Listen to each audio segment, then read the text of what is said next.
Sanibonani bantu baka-Studio 7, nguNdlovu Selupane. Linjani basakazi bonke abathandekayo?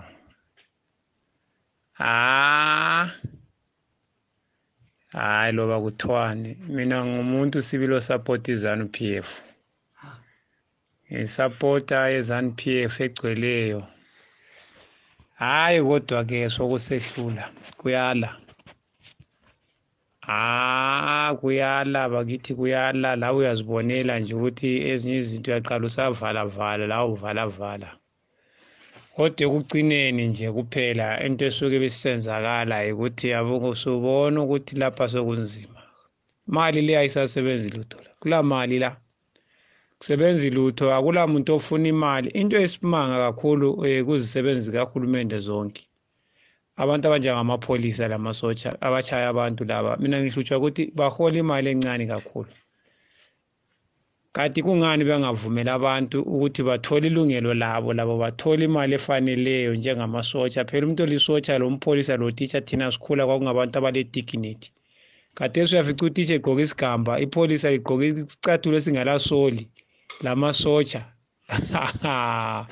Hayi uhulumende wethu lo ubuhlungu uyayangisa. Mina sengize ngiziyangekela futhi ngangiphuma phambili abantu bembona ukuthi ngumuntu wezanu. Namhla sengisola ukuthi ngiyangena ngaphi.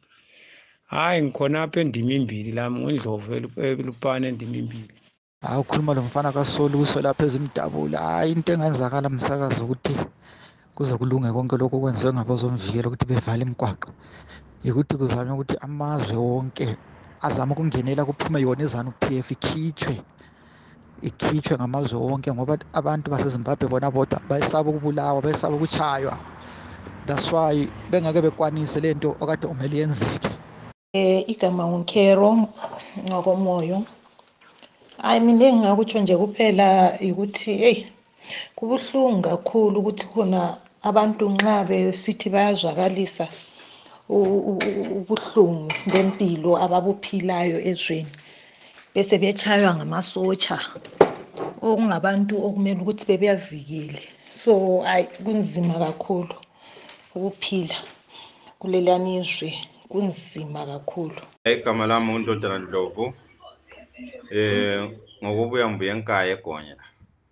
Basakazi bami, mina kakhulu ngokuhlala ndlini lapha eGoli kwamanje. I-situation ikakhulu ngathi isimo esisekhaya asijabulisi neze, sisuka sisikhumbuze izinto besisitshelwa ngabantu nento kade sizibona esikhathi sikaMgabe. And njalo manje lokho esikubonayo mbona kuwesi ngoba ngathi uyakubhekisisa lo muntu usenothi mfuna ukufa mbakhawulisile bethi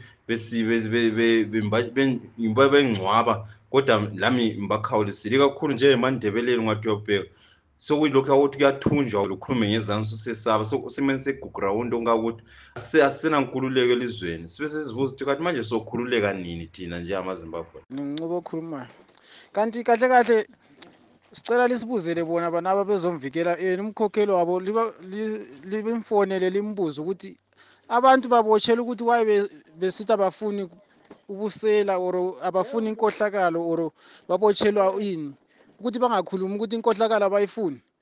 Ake ephendule kahle lapho simuzwe kahle ukuthi yena uthumela amasotsha ukuthi abopha abantu ukuthi benzeni abantu. Ungawubophela abantu ukuthi waye besithi abafuni ubusela, wena ufuna ubusela ugcwale uqhubeke. Kubuhlungu kakhulu lokho kwenzeka kubantu bakithi. Umuntu omnyama uhlukumeza umuntu omnyama. Abantu abangelalutho bathuma abantu abangelalutho behlukumeza abanye abantu abangelalutho abahluphekayo. Amasotsha lawo siyabona alalutho ayayihluphekela nje abanye amabhrugwe amabhutsi abatshekile kodwa sibabona behlukumeza abantu. Kodwa kukhona okuchaya amanzi.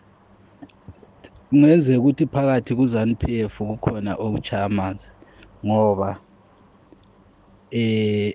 abanye befuna ukuthi kugconwe omunye besephuma omunye besengena esikhundleni. Ngiyabonga ke ngubusana okhulumayo, ngiphume enkaya kumanje ngiseGoli.